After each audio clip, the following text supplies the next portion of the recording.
अशी पतंगे शरीर जायाचे ठेवले धरीशी अभिलाष झाले. प्रस्तुत सेवेकराचा निवडलेला अभंग श्रीमंत जगद्गुरु तुकाराम महाराज यांचा 4 कडव्याचा अभंग आहे. या अभंगातून तुकाराम महाराज जो रंग फिका होतो त्या रंगामध्ये तो रंगू नको, जो रंग फिका पडत नाही त्या रंगामध्ये तू रंग, असं पहिल्या कडव्यात म्हटले आहे. महाराज म्हणतात शरीर हे जाणार आहे, हे राहील याची अभिलाषा करू नको, दुसऱ्या कडव्यात म्हटले आहे. आणि हा जो काही परिवार आहे हा परिवार तुझा नाही, हा क्षणभंगूर आहे आणि संपणार आहे, असं तिसऱ्या कडव्यात म्हटलं आहे. आणि शेवटला कमी पडणारा देवच आहे, म्हणून त्या देव मिळवण्याचा प्रयत्न करा, असं महाराजांना शेवटच्या कडव्यात सांगितलं.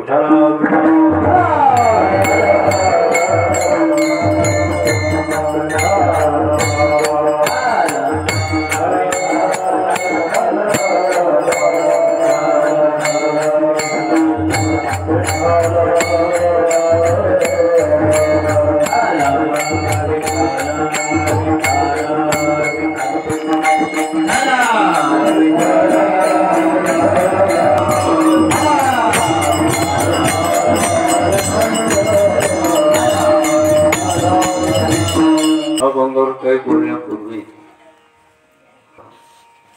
याही वर्षी मोळा या पुण्यनगरीमध्ये नाम सप्ताह चालू आहे. करावा का न करावा हाच प्रश्न पडला होता.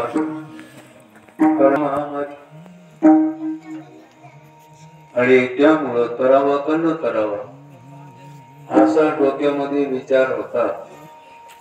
पण झाला एवढी गोष्ट खरी आहे. आणि त्या कार्यक्रमामध्ये सर्वांच्या वतीनेही कीर्तनाची सेवा माझ्याकडे आलेली आहे. सर्वच गावातले परिसरातली मंडळी आहेत, गायक वादकही आपलेच आहेत. आणि या सर्वांसमोर जशी आपल्याला सेवा करता येईल तशी सेवा करण्याचा प्रयत्न करू.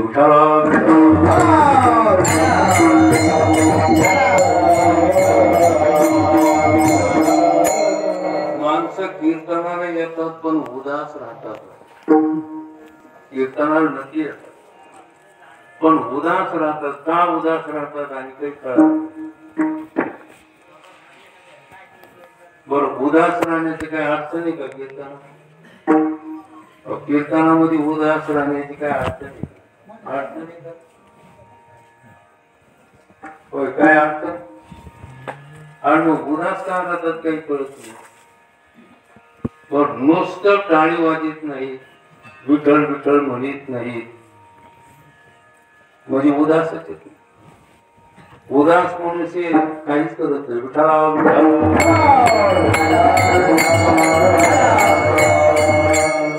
उदास कोणाला म्हणायचं? जो काहीच करत नाही त्याला काय म्हणायचं? उदास. तसं माणसं कीर्तनाला येते पण उदासच राहते, म्हणजे टाळी वाजत नाही आणि विठ्ठल विठ्ठल म्हणत नाही. कमीत कमी आता 30-35 वर्षापासून तरी पडझडीत का असताना पण कार्यक्रम चालू आहे, तरी पण माणसं आणि काही उदासच आहे.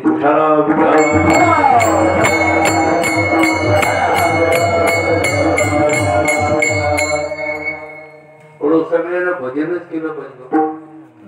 प्रमाण जास्त नको, जर आपल्याला काय प्रमाण जरा कमी पाहिजे.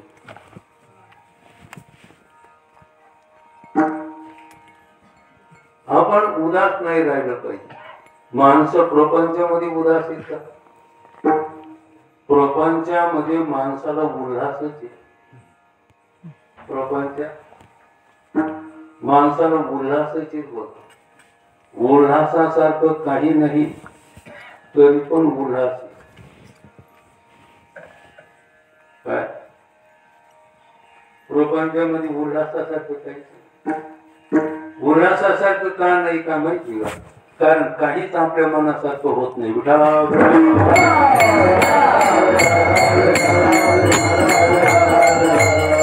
आपल्या मनासारखं काय होतं सांगा? काय होतं मनासारखं? आपल्या सगळं मनाच्याच विरुद्ध. तरी पण माणसं तिथं उल्हासित होतच असं एखाद्या वेळेस. त्याला काय चला पुढं. म्हणजे प्रपंचामध्ये माणसं उल्हासित असतात, पण परमार्थामध्ये आणि कशा बाबतीत उदासच आहे. वर्गणी देण्याबाबतीत उदास, कीर्तनाला येण्याबाबतीत उदास. समजा गावामध्ये एवढीच मंडळी आहे का? कोण म्हणलं हो? एवढेच लोक येतात म्हणजे उदास आहेत. बर जे कीर्तनाला येते ते पण उदास आहेत. टाळी वाजव म्हणलं तेवढ्या पुरतं वाजते. विठ्ठल विठ्ठल म्हणा म्हणजे तेवढ्या पुरतं हे करते. पुन्हा दुसऱ्या वेळेस नाही म्हणलं तर मरीत नाही तर वाचित नाही.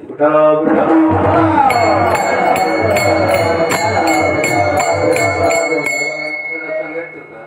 माणसाला जिथं उल्हासाची गरज नाही तिथं उल्हास दाखवतात, आणि जिथं खरी उल्हासाची गरज आहे तिथं माणसं उदास राहतात. माणसाने उदास कुठं राहिलं पाहिजे? संसारामध्ये उदास राहिलं पाहिजे. संसारामध्ये उदास राहिलं पाहिजे. काय खरं प्रपंचाचं? पाण्यावरला बुडबुड आहे, आज आहे उद्या नाही, म्हणून माणसाने उदास राहिलं पाहिजे. पण माणसं प्रपंचामध्ये उदास राहत नाही, उल्हासित राहतात. आणि परमार्था बाबतीमध्ये माणसं उदास राहतात. थोडा बदल करायचा. काय बदल करायचा? कबीरदास महाराजांना एक जणांना विचारलं ना, महाराज प्रपंच का परमार्थ कशाला म्हणतात? परमार्थ कशाला म्हणतात? महाराज काही नाही, शेतामध्ये रोप उगवलेलं होतं, ते रोप इकडं उपटायचं आणि इकडं लावायचं. म्हणजे परमार्थ कशाला म्हणायचो? काय म्हणले? इधर का उखाडना और इधर लगा. काय म्हणले? इधर का उखाडना और इधर लगाना. म्हणजे प्रपंचातलं प्रेम काढायचं आणि देवामध्ये प्रेम लावायचं.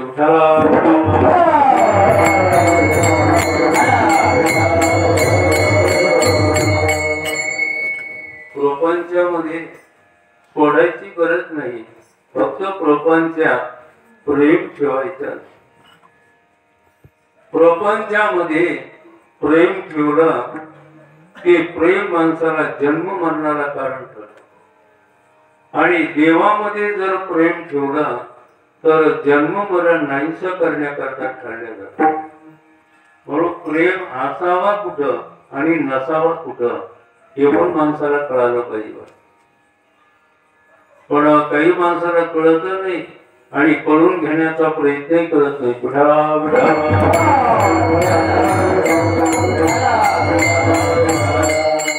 प्रेम कुठं असावा आणि प्रेम कुठं नसावा, ज्याचं काहीच खरं नाही, ज्याच्यात काहीच खरं नाही त्याच्यामध्ये माणसं प्रेम ठेवल्या जातं.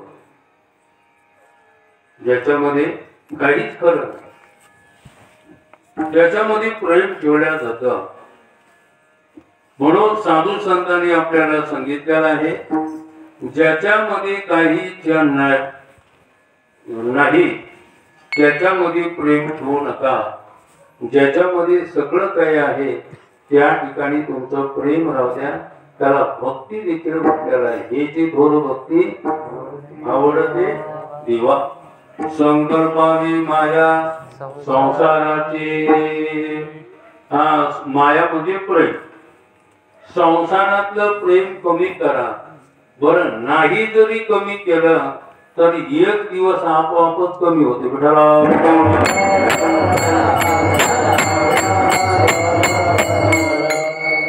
प्रपंचामध्ये प्रेम जशाला तसं राहतं का संपत जातं? प्रपंचातलं प्रेम जशाला तसं राहतं का प्रेम कमी होत जात? कमी होत नक्की आहे ना? म्हातारा हजार आहेत बघा.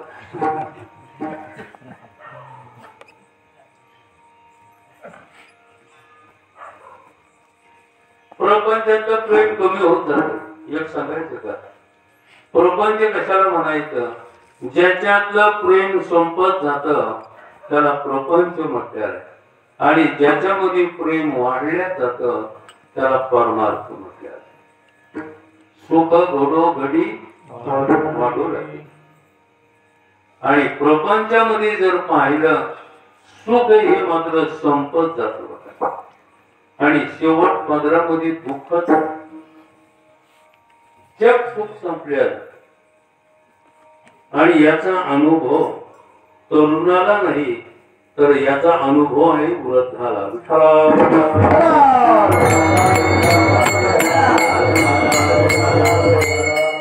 तरुण एक दिवस वृद्ध होणारच जशाल तसे राहणार. बाबा जशाल तसेच राहणार. तरुण एक दिवस काय होणार आहे? वृद्ध होणार आहे. त्यांना वृद्धत्व येणार आहे आणि मग त्यांच्या लक्षात येईल, महाराज म्हणत होते ते खरं हे आपण ऐकलं असतं तर बरं झालं असतं, पण तेव्हा सगळं होऊन गेल्याच्या. म्हणून महाराजांना म्हटलेलं गेले होऊन या न चले आता काही. विठाला विठाला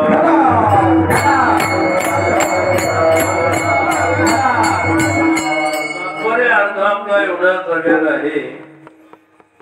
महाराजांना संसारामध्ये रमण्यापेक्षा, संसारामध्ये रंगण्यापेक्षा तू देवामध्ये रम किंवा देवामध्ये रंग असं महाराजांना पहिल्या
तुकाराम महाराज म्हणतात, बाबा कोण्याही रंगामध्ये रंगण्यापेक्षा श्रीरंगाच्या रंगामध्ये रंग. कोण्याही रंगामध्ये रंग रंगू नको, कारण तो रंग एक दिवस फिका होणार आहे. माणसं कपडे किती जरी चांगले घेतले तरी शेवट त्याचा रंग तसा तसा राहतो का? आणि शेजारी कोणाच्या दुकानदारामध्ये रंग जातो का?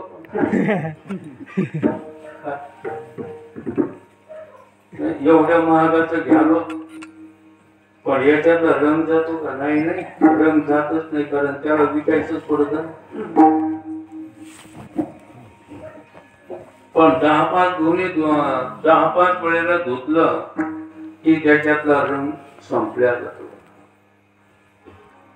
म्हणून रंग या शब्दाचा अर्थ सुख घ्या किंवा रंग शब्दाचा अर्थ प्रेम घ्या. काही घ्या. रंग या शब्दाचा अर्थ सुख घ्या किंवा रंग शब्दाचा अर्थ प्रेम घ्या. प्रपंचाचा जर आपण विचार केला, माणसं विचार करत नाही हो. आणि म्हणून त्या शब्दाचा काही उपयोग होत नाही. आता एवढे मोठे हे शब्द असतात, पण ह्या शब्दाचा माणसाला काहीच उपयोग होत नाही. का? कारण त्या शब्दाचा माणूस विचार करत नाही. आणि जर विचार केला ना तर त्या शब्दाचा नक्की उपयोग होत असतो. ज्यांनी ज्यांनी अशा शब्दाचा विचार केला ते निश्चित मात्र या रंगातून ते बाहेर पडलेले आहेत. आणि ज्यांनी या विचार केला नाही ते मात्र या रंगातून ते बाहेर पडत नाही. म्हणून साधू संतांना सांगितलेला आहे, हा जो काही प्रपंच आहे आपल्या समोर, हा तो एक दिवस रंग राहणारच नाही, पण प्रपंचच राहत नाही. प्रपंचच राहत नाही. राहिलं का? राहतं का? राहिलंच नाही. साधू संतांना त्याबद्दल सांगितलेलं पण आहे, आजा मेला पणजा मेला बापू मतना मेला देखत देखत ना तू पण तोही तैसा झाला. तुम्हाला प्रमाण पाठ आहे, पण त्या प्रमाणातलं आणि कळालेलं नाही. विठाला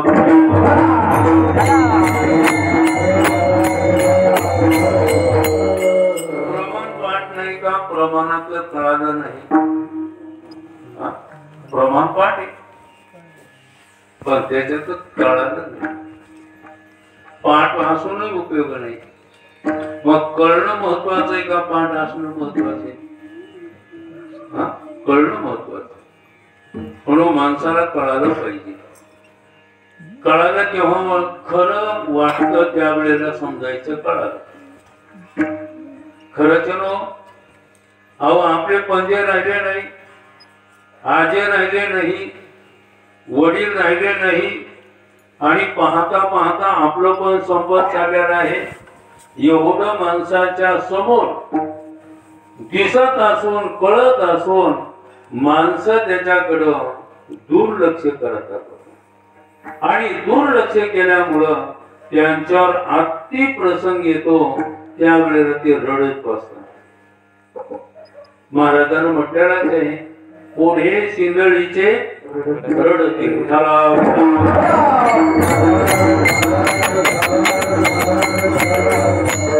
सांगू तरी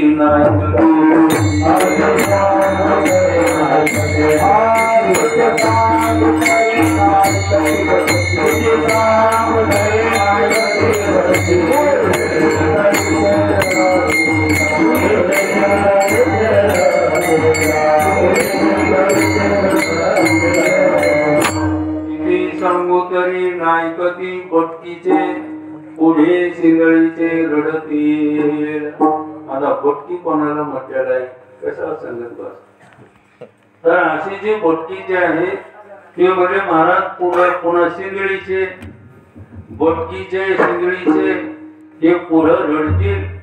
आणि बघा तुम्ही वृद्ध माणसं, म्हातारी माणसं बघा तुम्ही याच्या त्याच्यातून रडत बसतात की नाही? काय नाही करत महाराज. आणि महाराजाला शिकित पुन्हा महाराजाला शिकित काय नाही खरं महाराज यायचं. हा मला वाटलं एवढं आम्ही केलं, ज्याच्यामुळे एवढं केलं ते आम्हाला सांभाळतील. काय नाही म्हणजे महाराज आम्हाला दोघांनाही काढून दिलं घरात. आणि मग रडत बसतात. तुमचा ऐकला असतं तर बरं झाला. काय म्हणते? तुमचा ऐकला असतं तर बरं झाला. आता आमचं काही खरं राहिलं. म्हणून महाराजांना म्हटलेलं आहे, किती सांगू तरी नाही करती भटकीच आणि पुढे शेंदळीचे रडतील. हे एवढंच सांगण्याचं कारण एवढंच आहे की जो काही प्रपंच आहे, संसार आहे, याच्या मधला रंग म्हणा, प्रेम म्हणा, हे कमी होत जातो. ज्याच्यातलं प्रेम कमी होत जात त्याला संसार म्हटलं आहे. संसारात प्रेम जशाला तसं राहतं का कमी होत जात? हा? आता जे संसारामध्ये पडलेले आहेत, हा, त्यांच्या गोष्टी लक्षात येतात किंवा आल्या असत्या की याच्यातलं प्रेम हे संपत जात बघा. आणि म्हणून महाराजांना म्हटलं यामध्येच रमण्यापेक्षा ज्याच्यामध्ये प्रेम वाढल्या जात त्याच्यामध्ये तू रंगी रंगे रे श्रीरंगे. श्रीरंग हे देवाचं नाव आहे. विठ्ठला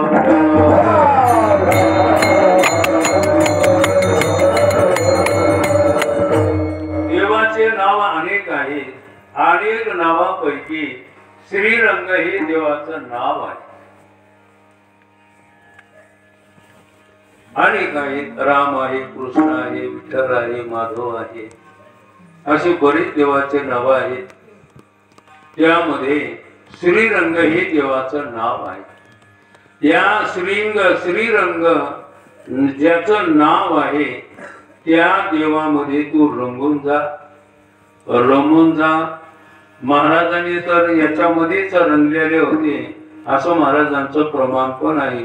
रंगला या रंगी तुका विठ्ठल सर्वांगी, रंगला या रंगी. तुकाराम महाराज म्हणतात मी देवाच्या रंगामध्ये रंगलो. विठ्ठला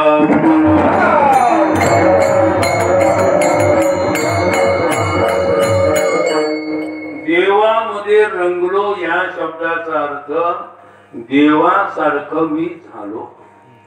जसा देव आहे तसा मी झालेला आहे. देवामध्ये रंगणं या शब्दाचा अर्थ जसा देव आहे तसा मी झालेला आहे. आणि तुम्ही पण अशा पद्धतीनं व्हा. रंगी रंगी रे श्रीरंगे काय मुरलाशी पतंगे. महाराजांना उदाहरण दिलं. पतंग असते ना, या दिव्यावरचे झडप करीत असत. दिवे म्हणा, लाईट म्हणा, त्या लाईटावर मला आता 12 महिने किडे संपत नव्हतं. पहिल्याने कधी मध्ये राहत होते आणि आता तर 12 महिने आहेच बघा. ती बघा दिसायला चक्र हाणायच लागले कुठं या किड्या लाईटाच्या भोवती. आता तरी मला वाटतं कमी झाले. कीर्तनाच्या अनुभव तर जास्त असते. या लाईटाच्या भोवताली फेरे हाणतात आणि त्याला धडक देतात आणि एक दिवस ते मरून जातात. तसं या ठिकाणी लाईट म्हणजे काय माहिती का? पतंग म्हणजे कोण, लाईट म्हणजे पंच विषय आहेत आणि पतंग म्हणजे तुम्ही आम्ही आहे.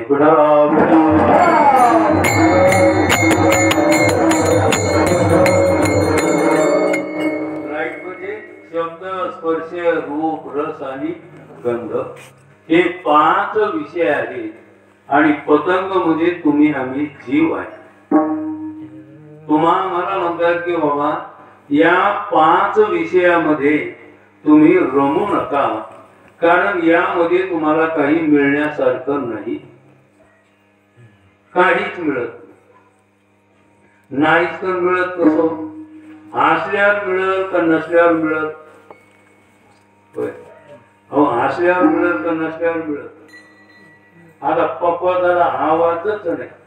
आवाज आहे म्हणा, पण पप्पाचा जर आवाजच नाही तर पप्पाचातून आवाज मिळेल का? अहो आहे तेव्हाच मिळत असत ना. नसलं तर का मिळेल कसं? तसं या 5 विषयामध्ये सुख नावाची वस्तूच नाही तर मिळणारच कशी?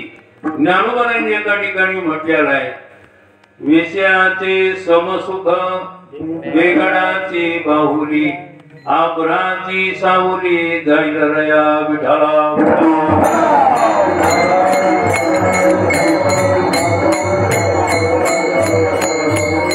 संसार नगरी बाजार भरला ग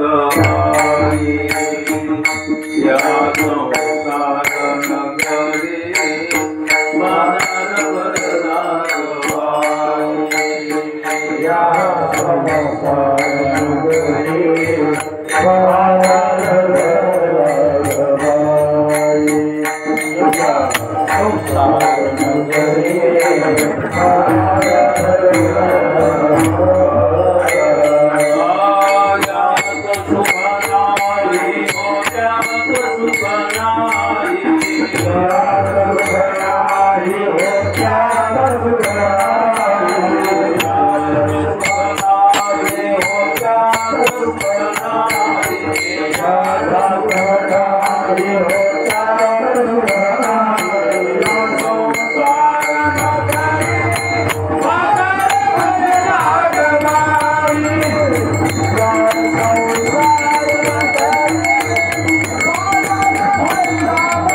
संसार नगरी बाजार भरला ग बाई, यात सुख नाही व त्यात सुख नाही. आता जिथं जे नाही तिथं ते मिळत का? एक जण मिरच्याच्या साथीला गेला. काय कोण्या साथीला? मिरच्याच्या साथीला गेला. ते म्हणे काय पाहिजे? काय म्हणे 2 किलो पेढा पाहिजे. काय पाहिजे? 2 किलो पेढा पाहिजे. म्हणे इथं नाही तर मग मिळत कसा? इथं पेढा नाहीच म्हणे, मिरच्या आहे. नाही पण म्हणे मला पेढा पाहिजे आणि पण इथंच पाहिजे. मग आता किती प्रयत्न केले म्हणजे मिळत? हा, आता त्या मिरच्याच्या दुकानामध्ये पेढा नाही. हा ठसका आहे बघा. अगोदर ठसकायला गेलो. ठसका आहे पण पेढा नाही. त्याप्रमाणे मिरच्याची साथ म्हणजे संसार आहे किंवा पंचविषय आहे आणि पेढा म्हणजे सुख. त्याच्यामध्ये सुख नाही तर मिळालंच कसं? पण माणसं एवढा ऐकूनही पुन्हा प्रपंचात सुख शोधण्याचा प्रयत्न करतात. एवढा ऐकूनही ऐकते ना. आता आमच्यासारखं आमचं पण कीर्तन संपल्याच्या नंतर हेच आम्हाला नाव ठेवणार, महाराज तर हुकलेलंच आहे. प्रपंचात सुख नाही म्हणून आणि नसतं तर काही सगळे संसार करणारे काही येडेत का काय? मला तर वाटतं बाबा माझ्या दृष्टीने तर महाराजच गेलेला आहे. गेलेला म्हणजे कामातून गेलेला. पण आमचं खोटं असलं तर तुम्ही देखील त्याचा अनुभव घ्या ना. आणि मग तुमच्या लक्षात येईल खरंच संसारामध्ये सुख आहे का? खरंच पंचविषयामध्ये सुख आहे का? आणि मग जर पंचविषयामध्ये सुखच नाही तर त्याच्यामध्ये तू रंगण्यापेक्षा त्या श्रीरंगाच्या रंगामध्ये रंग, असं महाराजांचं म्हणणं आहे. रंगी रंगे रे श्रीरंगे काय बोलालाशी पतंगे. आणि पुन्हा महाराजांनी एकदम अशी चांगल्यातली चांगली आपल्याला सूचना दिली की दुसऱ्या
शरीर जायाचे ठेवणे दरीशी अभिलाष धरे. तुकाराम महाराज त्याला दुसऱ्या कड्यामध्ये म्हणतात, बाबा अरे हे जे शरीर आहे ना, तर हे जाणार आहे. म्हणतात जाणार आहे, तुम्ही जाऊ द्या ना, काय बिघडलं. आता बिघडलेलं कळतच नाही तर काय सांगू, काय बिघडत. हे शरीर गेल्यावर काय बिघडत आपल्याला काही लक्षातच नाही. काय बिघडत माहिती का, गेलं पण काय झालं जाणारच. अरे जाणारे पण गेल्याच्या नंतर काय होतं माहिती का. तुम्हाला साधं उदाहरण जर द्यायचं झालं, आपण पेरणी करणारे इथला पेरणी आहेत ना, समजा ज्वारीची पेरणी केली, 8वाभर ज्वारी पेरली. आता ते 8वाभर ज्वारी राहत नाही, पण ती पोत भरते ती ना ज्वारी दुसरी, ती ज्वारी राहत नाही. पण तिच्या मोबदल्यामध्ये कितीतरी ज्वारी निर्माण होते ना. एका ज्वारीचे 1000 दाणे होतात. ते एक ज्वारीचा दाना राहत नाही, पण एक दाना 1000 दाण्याला जन्म देऊन आपण संपल्या जातो. नाही लक्षात आलं, झोपी तर नाही द्यायला. पण ते म्हणजे झोपीच झोप कम नाही ना.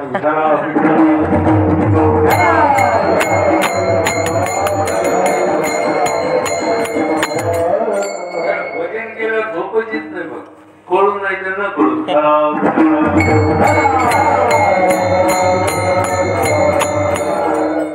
आणि काही प्रयोग करा, मोठ्यानं टाळी वाजवा आणि मोठ्यानं विठ्ठल विठ्ठल म्हणा. जर तुम्हाला झोप आली तर मग काही म्हणा. माणसं टाळी जरी वाजत असेल तर ती घरात तिथंच असं ढाकात लागू देत नाही. काही तर दाखी ते नाशी, पण नुसतेच हाताला हात लागू देत नाही. पक्के इमानदार विठ्ठल विठ्ठल.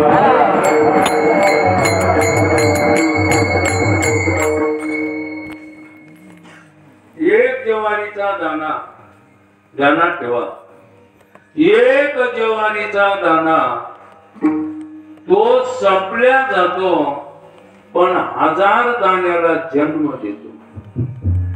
बरोबर आहे. त्याप्रमाणे हे एक शरीर जरी संपलं तरी कोटीनं लाखानं लाखानं कोटीनं जन्म देतात.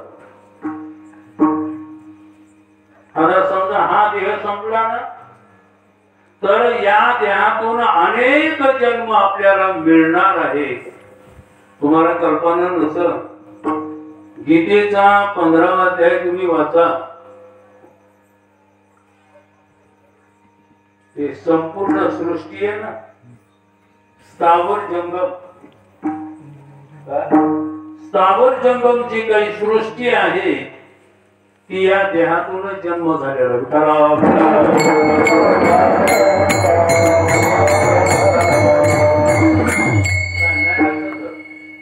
हे झाड कशाचं आहे? कशाच झाड? वडाचं. वडाचं झाड आहे का पिंपळाचं आहे? दोन्ही आहेत. त्याला काय काही असलं तरी आम्हाला काय देणं घेणं. तू मला सांगायचं आम्हाला काय. हे वडाचं झाड आहे ना, त्या मूळ या वडाच्या झाडात कुठून जन्म झाला माहिती? कुठून झाला?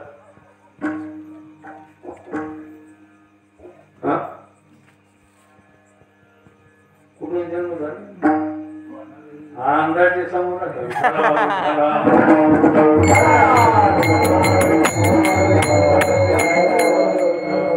पिंपळाचं झाड असो, वडाचं झाड असो, बोरीचं झाड असो, बाभळीचं झाड असो, बेसरामाचं झाड असो, काँग्रेसचं झाड असो, याची मूळ उत्पत्ती कुठून आहे पहिले या मनुष्य देहातूनच हे झालेले गाढव पुजले या मनुष्य देहातूनच झालेलं आहे. काय होतं मग शरीर गेलं ते जाणारच आहे. येडी हळद पडायच्या नाश आणि पुढं काय होतं काय कळत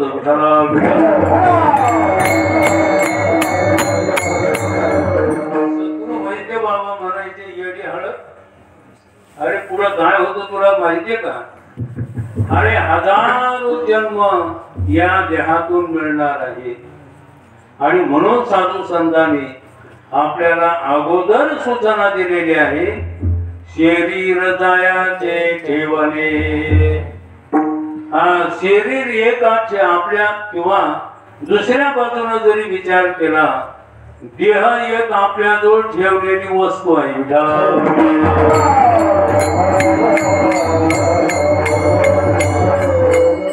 शरीर जाणार तर आहेच देह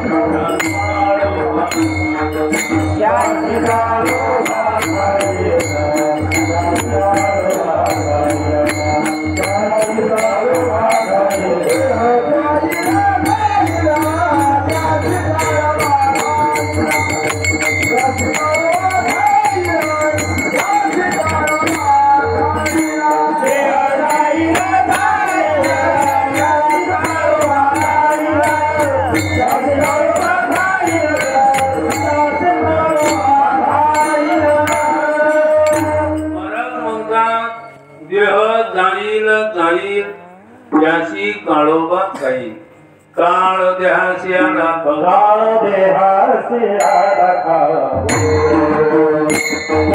देहाशी आला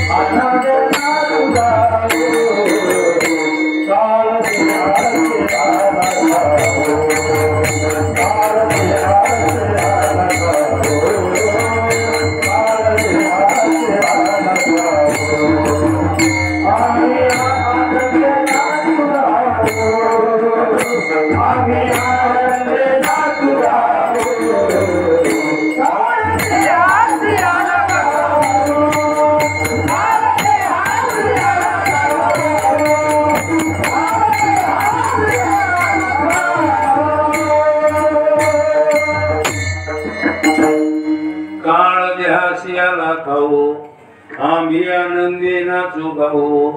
तुम्हाला कल्पना नाही आपल्याला वाटतं काळ का जेव्हा येईल तेव्हा येईल तोपर्यंत घ्या मजा मारू. माणूस जास्त मजाच्याच माग येतो. कशाच्या माग आहे घ्या मजा मारू. आताच काय आपल्याला थोडाच काळ येणार जेव्हा केव्हा काळ येईल तेव्हा पाहून घेऊ. पण तुम्हाला कल्पना नाही आपला जन्म कुठं झाला पाहिजे का? काळातच जन्म झालेला बर का. जरा ग्रंथ वाचन केल्याच्या नंतर माणसाला लक्षात येतो काळातूनच आपला जन्म झालेला आहे.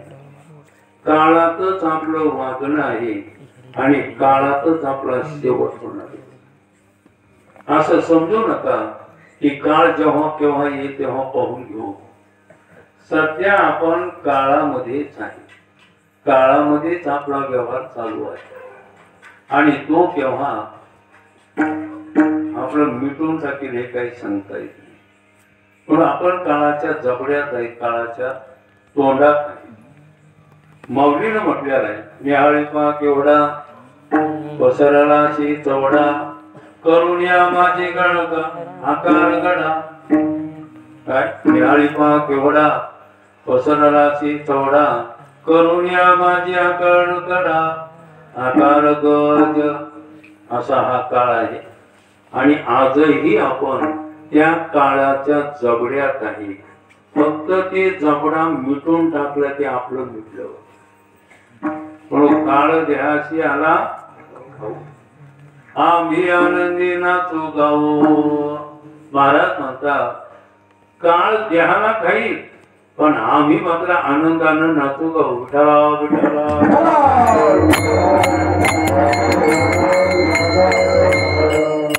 काळ आम्हाला काही करीत नाही. काळ गुलाम सलाम करी तुझ्या घरी. काळ आम्हाला काही करू शकत नाही. म्हणून आम्ही आनंदानं नाचू गाऊ म्हटलेलं आहे. तात्पर्य अर्थ आपला एवढा चालला. हे शरीर आपल्याजवळ ठेवलेलं आहे आणि ठेवलेली वस्तू ही आपली असती का ज्यानं ठेवलेली त्याची असते.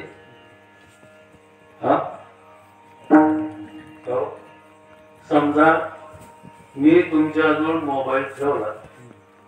आता सध्या मोबाईलचं वार आहे. मोबाईलचं वार चालू आहे. माणसं येडी झाले हो. इमानदारीने समजा त्या भस्मोत्तर कीर्तनाला चालू दिली का एक जण संडासला बसल्या बसल्या पाहून तो तुमची शपथ.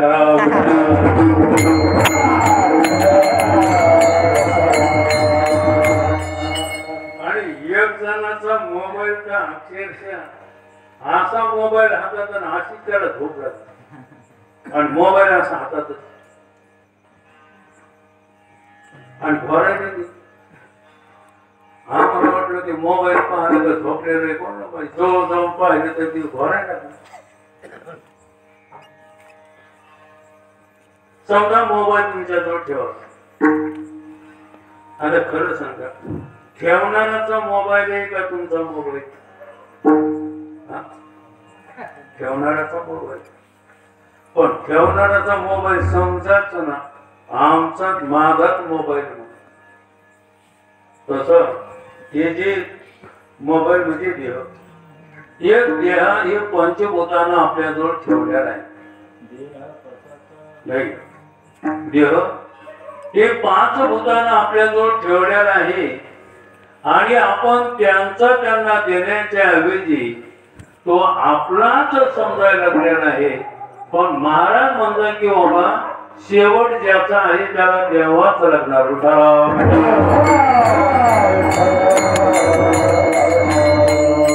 आपाचा आणि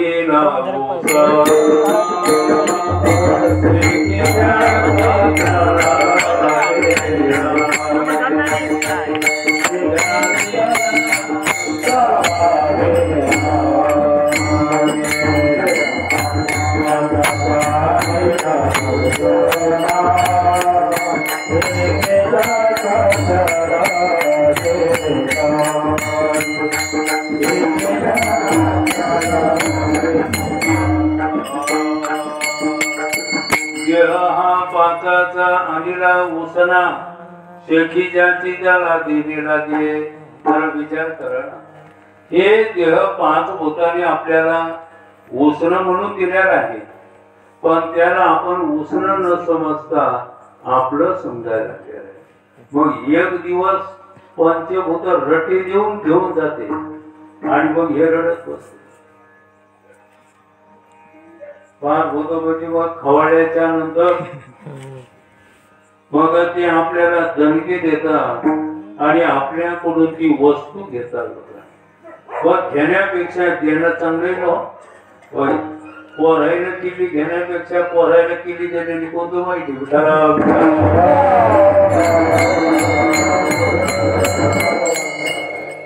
किल्ली देतच नाही ते म्हणजे आमच्या पोरायला आणि काही कळतच नाही. त्याचा माना हरायला तरी म्हणजे पोरायला काही कळत नाही.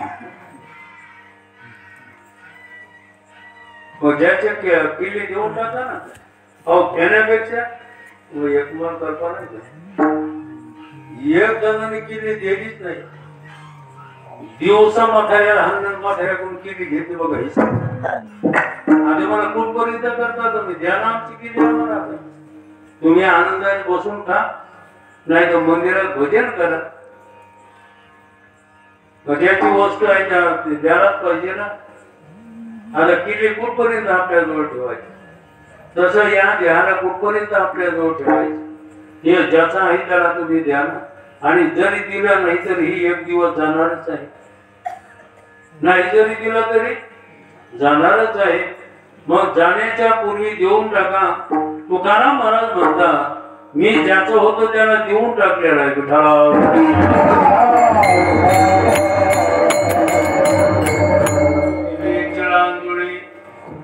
नाम रूपाशी शरीर ज्याचे ज्याची समोर केले. शरीर ज्याचं होतं त्याला देऊन टाकलं. देणं म्हणजे काय हो, त्यांचं आहे असं समजलं म्हणजे देऊन टाकलं. 5 भूतांचा देह आहे ना, तर 5 भूतांचा देह आहे असं समजणं याला म्हणायचं पंचभूताला देऊन टाकणार. शरीर ज्याची ज्याची समर्पिले. आणि असं ज्याचं त्याला दिलं ना, एक तुम्हाला कल्पना महाराजांचं प्रमाण. काय प्रमाण आहे? ज्याचे दिले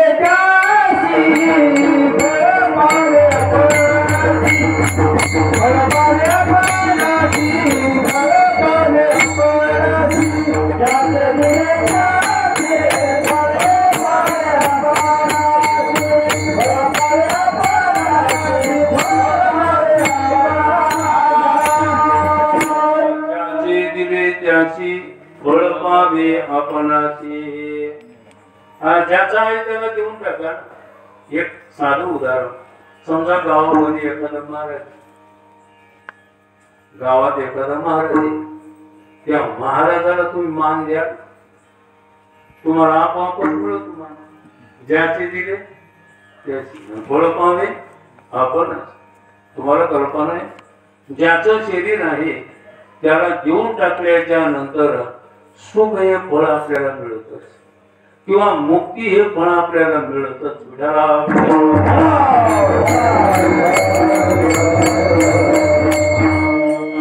आणि बसणारी जरा टाळी वाजली, एकदा भजनच करा.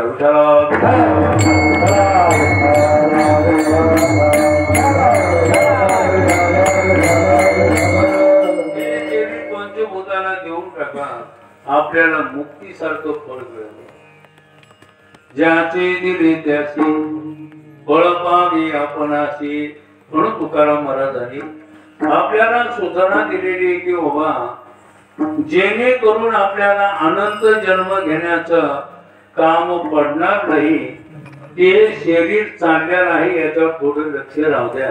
शरीर जायाचे ठेवणे, गरीशी अभिलाष धने. शरीराला अभिलाष धने, अभिलाष म्हणजे लोभ. त्या शरीराचा लोभ धरू नका, म्हणजे हे राहील अशी अपेक्षा करू नका. कारण हे आपल्याजवळ राहत नाही आणि चाललेलंच आहे आपल्याजवळ. आपण सोडायला तयार नाही, पण ते आपल्याजवळ राहायला तयार नाही. विठाला विठाला.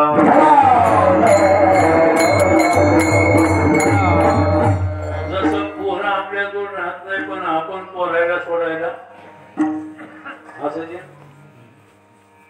पोरं आपल्याजवळ राहत नाही. एकुलता एक पोरगा, एकुलता एक, आणि संपत्ती मावाना. लग्न झाले की मला तुमच्यातून वेगळं निघायचं. आणि बाप म्हणला सगळं तुमच्याच करता कमिलेलं आहे. नाही म्हणलं कमिलेलं असलं तरी पण आमचे आम्हाला देऊन टाकाय, तुमची तुम्हाला. पोरगा वेगळा निघाला त्यावेळेला बापाला सोडू वाटाना, पण पोरगा त्यांच्यामध्ये राहिना. तसं या शरीराची गोष्ट आहे. शरीर आपल्याला सोडू वाटाना, पण शरीर आपल्याजवळ राहिना. म्हणून महाराजांना म्हटलं, शरीर दयाचे ठेवणे, गरीशी अभिलाष धने. याची लोभ धरू नको, कारण हे एक दिवस तुला दगा देणार आहे. एवढंच नाही, ज्याला तू आपलं म्हणतो ना, ते पण तुझे नाही, हे तो पुढचा.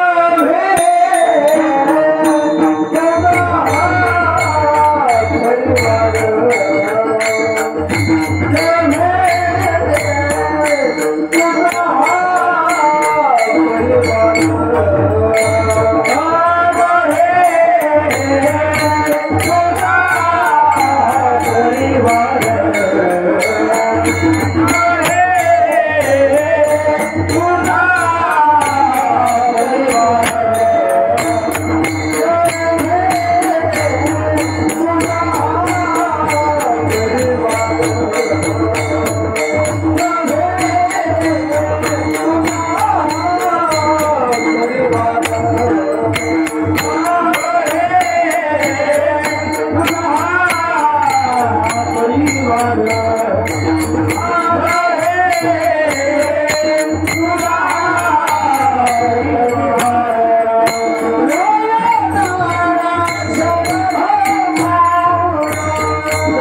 गोपाल कुमारी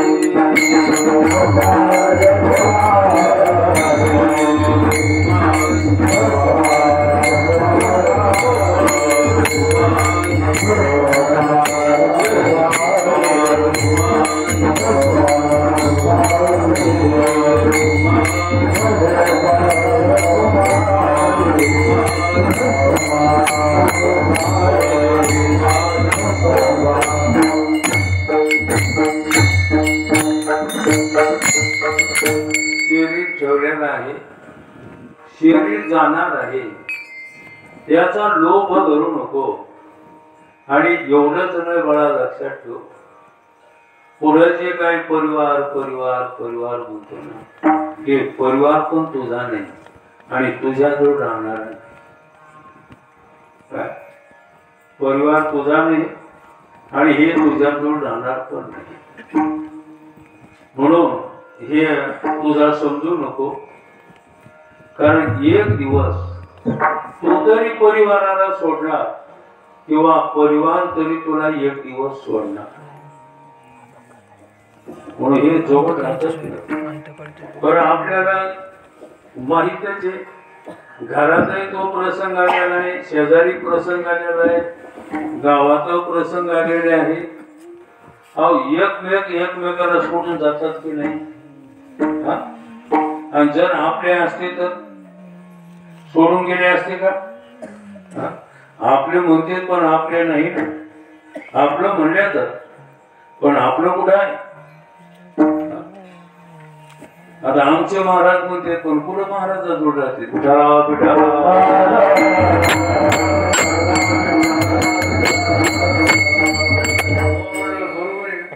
आमचे महाराज माना खाली करायचे.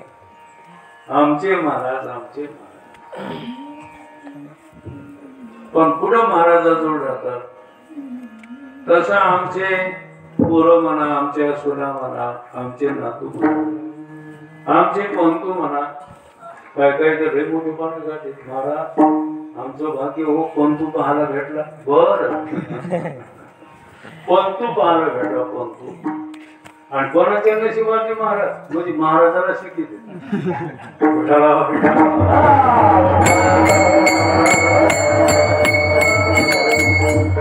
कोणाच्या नशिबाचे महाराज पाहणं. आमच्या देखत आमचे बरेच गेले ना जोडीदार. अहो त्याला नातू पाहायला भेटले नाही तर पंतू कुठं पाहायला भेटले. पण आपलं असं भाग्य महाराज म्हणजे पंतू पाहायला भेटणं हे का भाग्य का? पण कशाला भाग्य कोणते माणसं काही सांगताय. पण महाराजांना सांगितलं, बाबा ज्याला ज्याला तू आपलं म्हणायला, माझं म्हणायला ना, हे तुझं नाही. जमीन माझी म्हणतो, पुन्हा घर माझं म्हणतो, बायका पोरं माझे म्हणतो, धन माझं म्हणतो, पण हे तुझं काहीही नाही. देह है काते देह है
धन कुबेराचे तेथे मनुष्याचे काय आहे.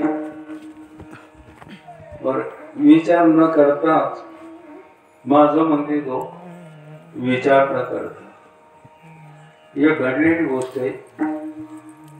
जांभुरा म्हणून गाव बुलढाणा जिल्ह्यात आम्ही कीर्तनाला गेलो आणि कीर्तनाला एका गुरुजीच्या घरी थांबलो आणि त्यांचा गडी रडतच आला. रडत आल्यावर त्या गुरुजीने विचारलं काय झालं रडायला. गुरुजी तुमच्या शेळीच्या बोकड्याचा पायच माझ्याकडून मोडला. काय म्हणला तुमच्या शेळीच्या बोकड्याचा पाय मोडला. ते म्हणला माझी शेळी माझा बोकड्या. अरे बोकड्याचा पाय मोडला ती बोकड्या माझा नाही तू शेळीचा आहे. पण मला तुमच्या बोकड्याचा पाय मोडला. माझा खरं सांगा बोकड्या शेळीचा का गुरुजीचा कोणाचा आहे. बोकड्या कोणाचा शेळीचा शेळीचा आहे. पण ते काय म्हणतात तुमच्या बोकड्या. त्याप्रमाणे आपण कशालाही माझं म्हणतो ना. माझं नाही तरी पण त्याला आपण माझं म्हणतो. किती हे शुद्ध वेडेपण आहे. काय शुद्ध वेडेपण आहे. आपलं नसताना देखील आपलं समजणं हे शुद्ध वेडेपण आहे. अहो रस्त्यात पडलेलं शेण माझं म्हणतो विठाला विठाला.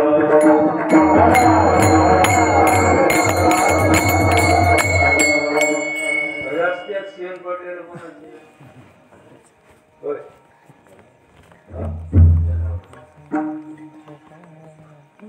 आता कोण येड्याला पण कळत ना. ज्याला कधी कीर्तन ऐकण्याची सवय नाही त्याला पण सहज कळत बघा. त्याला जर विचारलं हे रस्त्यात पडलेलं शेण कोणाचं कोणाचं शेण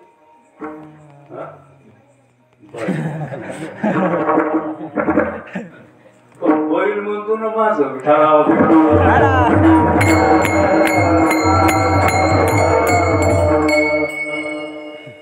बैल काय म्हणतो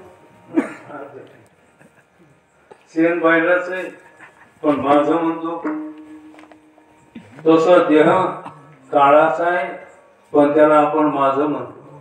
महाराज म्हणतात माझे माझे म्हणून व्यर्थ गेला. असं आपण हे आपलं माझं काहीच नाही.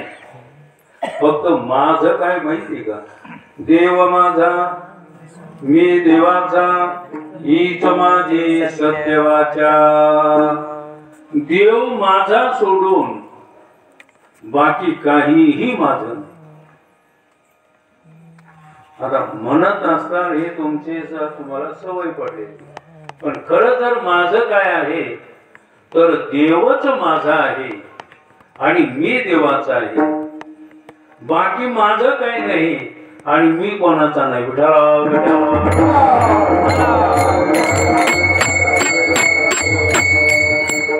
लोभे तुझा हा परिवार द्रव्यदारा क्षणभंगोर.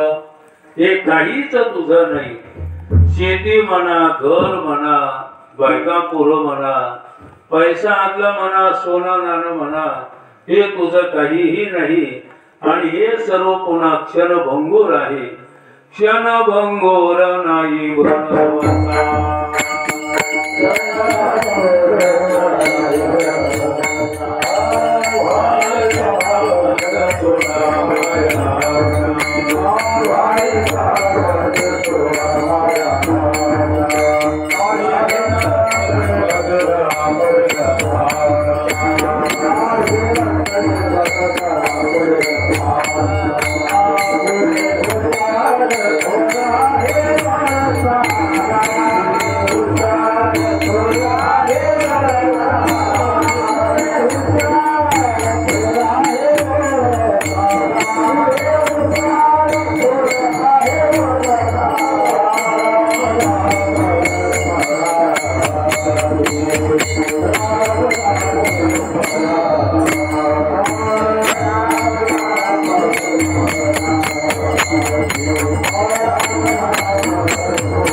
सर्व क्षणभंगूर आहे.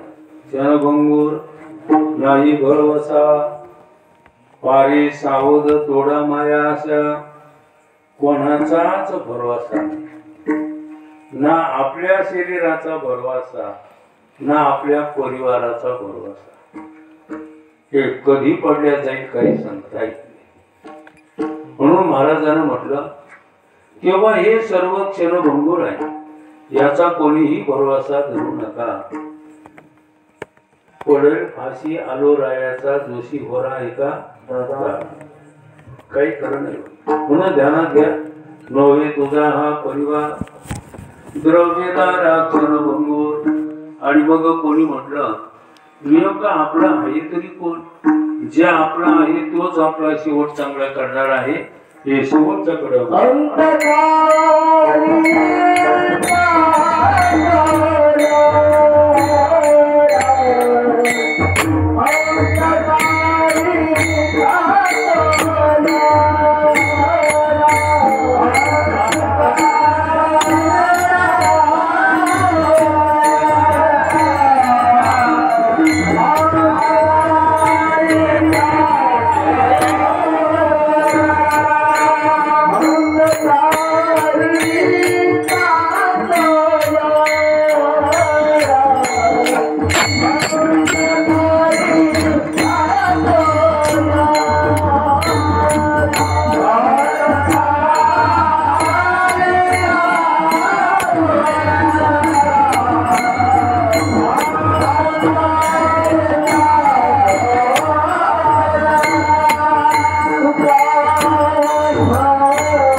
तुझं कोणी नाही आणि जे तुझं आहे तेच तुला शेवटच्या वेळेला कामी पडणार आहे.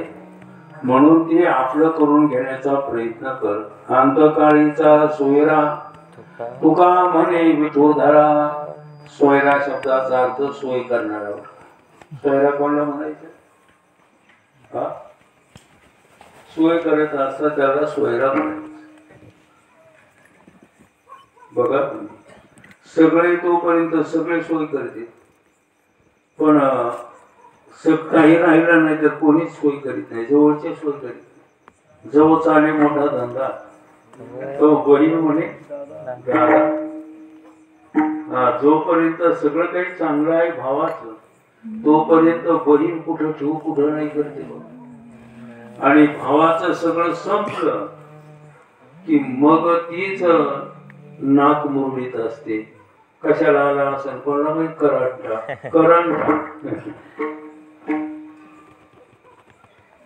कोण नाही कोणाच. पण हे माणसाला कळालं पाहिजे. सोडायचं नाही, फक्त कळायचं. विठाला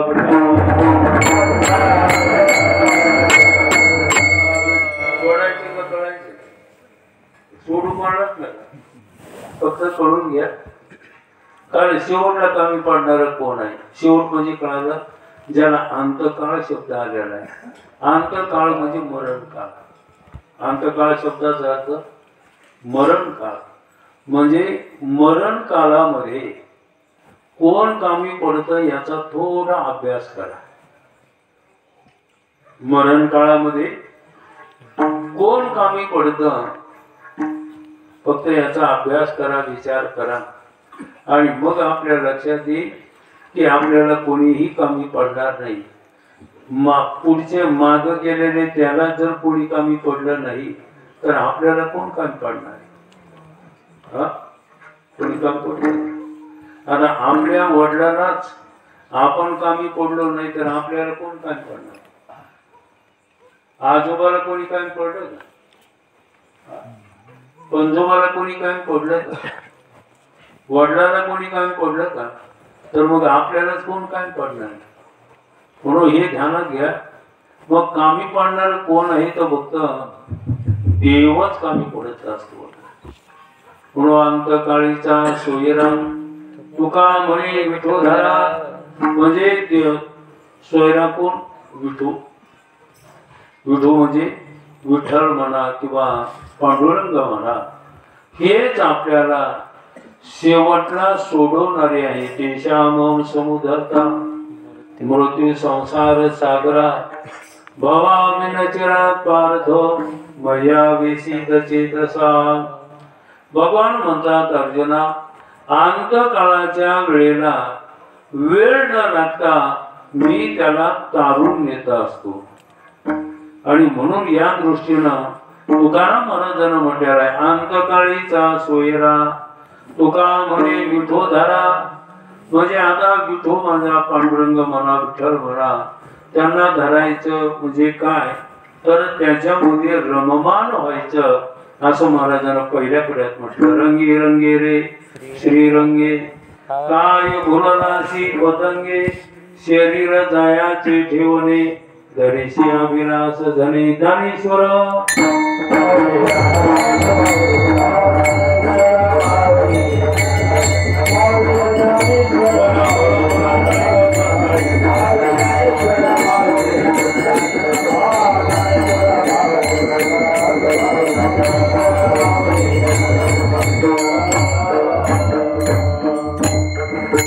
रंगे रंगे रे श्रीरंगे काय बोललासी पतंगे शरीर जायाचे ठेवणे धरीशी अभिलाष धने. नव्हे तुझा हा परिवार द्रव्यदा राक्षण भंगूर अंतकाळीचा सोयरा तुका म्हणे विठोधरा. शरीर जायाचे ठेवणे धरीशी अभिलाष धने. हे अभंग गाठ्यात आहे आणि अर्थासह अभंग तुमच्याजवळ असू द्या. आणि एका एका कडव्याप्रमाणे आपल्याला नेमकं आपलं कोण आहे, आपल्याला कमी पडणार कोण आहे याचा सर्व जर अभ्यास करत गेलात ना तर एक दिवस असं लक्षात येईल की आपल्याला खरंच देवाशिवाय कोणी नाही. आणि म्हणून आपण एवढी गोष्ट लक्षात ठेवावी आणि या पद्धतीनं प्रपंचामध्ये राहून प्रपंच आपला समजायचा नाही तर देव आपला समजून देवप्राप्तीचा उपाय करावा असा साधू संतांचा आपल्याला संदेश आहे. तो विचार आपल्या डोक्यामध्ये ठेवावा राहावा अशी माऊलीचरणी प्रार्थना करू. झालेली सेवा ज्ञानी